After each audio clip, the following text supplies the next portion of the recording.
A spring mass system, mass m, spring constant k, and natural length L, rest in an equilibrium on a horizontal disk. The free end of the spring is fixed at center of disk, and disk together with the spring mass system rotates about its axis with an angular velocity omega. K is much more compare to M omega square. Relative change in length बताना है। Answer क्या आएगा पहले ये देख लीजिए।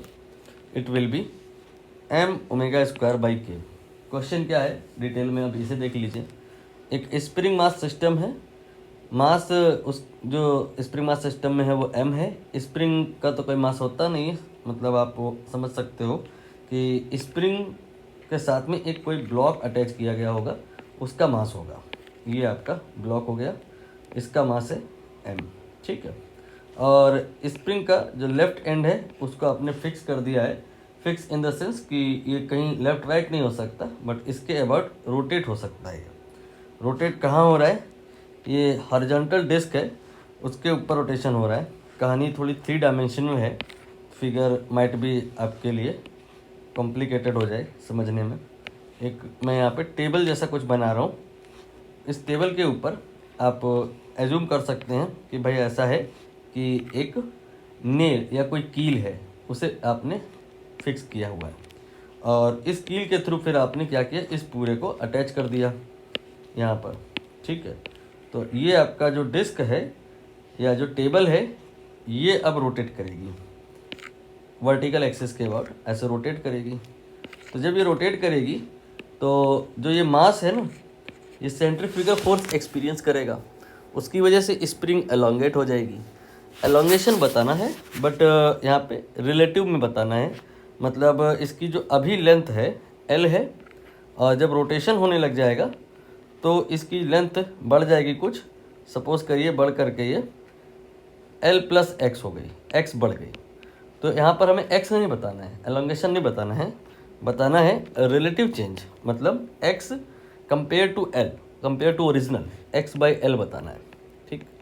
Question I hope अब तक आपको क्लियर हो गया होगा। चाहे ये तो आप खुद से कर लीजिए, बहुत आसान जाएगा। आपको बस करना ये है, फोर्सेस को इक्वेट कराना है। भाई ये जो आपका ब्लॉक है यहाँ पर एक फोर्स एक्सपीरियंस करेगा एम एल ओमेगा स्क्वायर, और अभी स्प्रिंग चूँकि एलोंगेटेड नहीं है तो कोई रिस्टोरिंग फोर्स तो जनरेट कर नहीं पा रही होगी। इसकी वैल्यू आप यहाँ पे 0 लिख सकते हो। तो इस वाले फोर्स की वजह से ये मास खींचने लग जाएगा, ये मास मोशन में आ जाएगा, और तब तक मोशन में आएगा जब तक इक्विलिब्रियम ना आ जाए। तो इक्विलिब्रियम कंडीशन पे हम अगर डायग्राम प्रिपेयर करें तो ऐसा होगा कि इस ब्लॉक पे 2 फोर्स लगेंगे। एक तो सेंट्रीफ्यूगल फोर्स लगेगा और दूसरा स्प्रिंग का रिस्टोरिंग फोर्स लगेगा।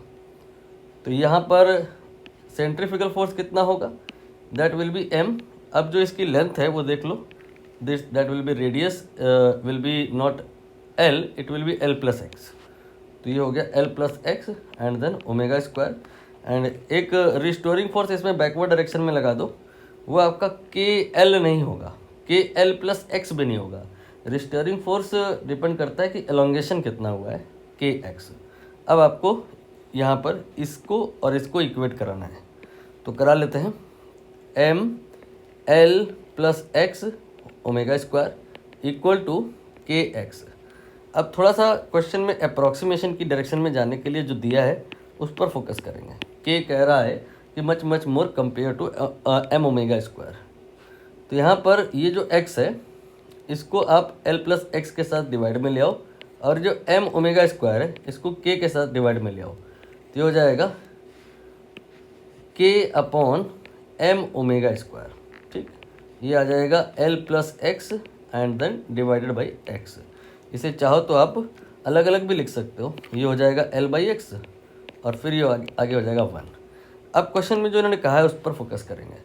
जो k है यानी कि न्यूमरेटर, ये m ओमेगा स्क्वायर की तुलना में काफ़ी ज़्यादा है। मतलब ये फिगर आपकी जो है लगभग, जैसे मान लो रैंडम वैल्यू लेके मैं चलूँ तो 10,000 है, तो l बाई एक्स कितना आएगा? 10,000 माइनस 1, तो वो 10,000 ही तो हुआ ना, कोई खास अंतर तो पड़ नहीं जाएगा इस एक को घटाने से इस K by omega M omega square में। तो आप उससे K by M omega square ही लिख सकते हो। एल बाई एक्स आपने निकाल लिया है। हमें रिक्वायर्ड क्या था? That was X by L, reciprocal कर दीजिए, ये आ गया M omega square divide by K. यही आंसर है, ऑप्शन सी।